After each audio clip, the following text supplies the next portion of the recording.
പ്രിയമുള്ളവരെ, ഈസ്റ്റർ, വിഷു, മറ്റ് ക്ഷേത്ര ഉത്സവങ്ങളൊക്കെ കഴിഞ്ഞ് തിരക്കുകളൊക്കെ കുറയൊന്നൊഴിഞ്ഞിരിക്കുകയാണല്ലേ.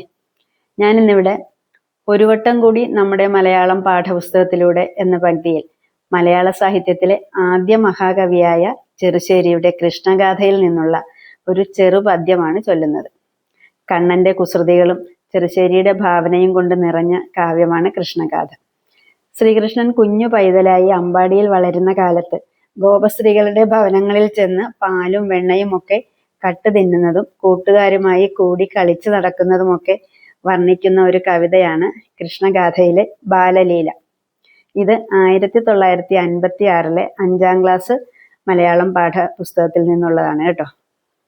കൃഷ്ണഗാഥയിലെ ബാലലീല. വല്ലവിമാരുടെ കണ്ണുകൾ കീടുന്ന പുണ്യങ്ങളായുള്ള ബാലകന്മാർ അങ്കണം തന്നിൽ നടന്നു തുടങ്ങിനാർ. കിങ്ങിണി തന്നൊലി പൊങ്ങിപ്പിന്നെ ആസ്ഥയിൽ നിന്നുള്ള ചങ്ങാതിമാരുമാ മൂത്തവനായുള്ള രാമനുമായി ചാലെ കളിച്ചു പുളച്ചു തുടങ്ങിനാൻ നീലക്കാർ വർണ്ണനം മന്ദിരത്തിൽ.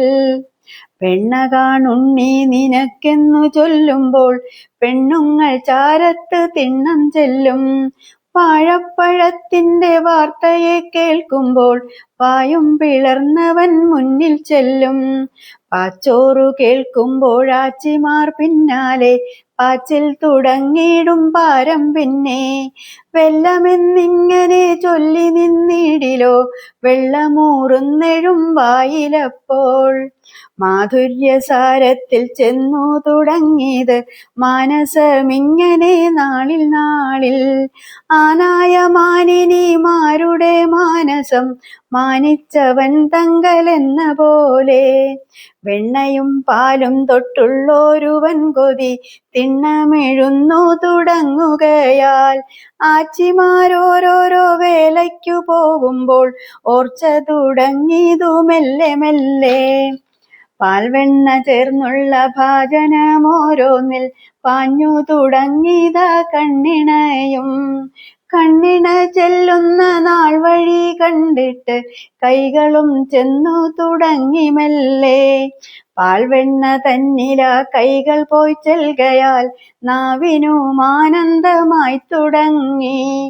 ഉണ്ണി വയറിന് കിഞ്ചന പൊങ്ങുവാൻ ഉള്ളൊരു ഹേതുവുമുണ്ടായപ്പോൾ. ഇങ്ങനെ ഓരോരോ മന്ദിരം തോറുമ മംഗല പൈതൽ നടന്നു നേരെ. ചഞ്ചലലോചനമാരുടെ വെണ്ണയും നെഞ്ചകം തന്നെയും അഞ്ചിടാതെ. കൈകളെ കൊണ്ടുമ പുഞ്ചിരിത്തൂമയെ കൈതുടർന്നിടുമ കണ്ണുകൊണ്ടും.